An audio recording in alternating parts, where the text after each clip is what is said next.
If you're experiencing login errors on Robinhood, follow these steps to troubleshoot and resolve the issue. This guide will help you identify common problems and find solutions. Step 1. Check your internet connection. Ensure that you have a stable internet connection.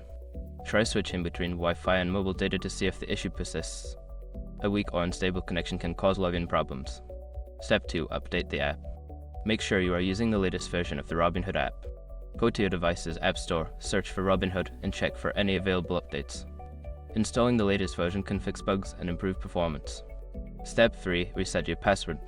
Before starting recovery, use the sroc.com link in the description to open the account recovery checklist generator and make sure your verification details are ready. Step 4. Clear app cache. If you're using the app, clearing the cache can help resolve login issues.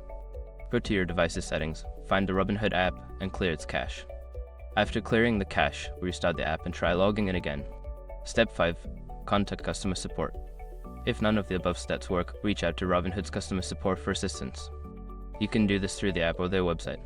Provide them with details about the error message you are receiving for more tailored help.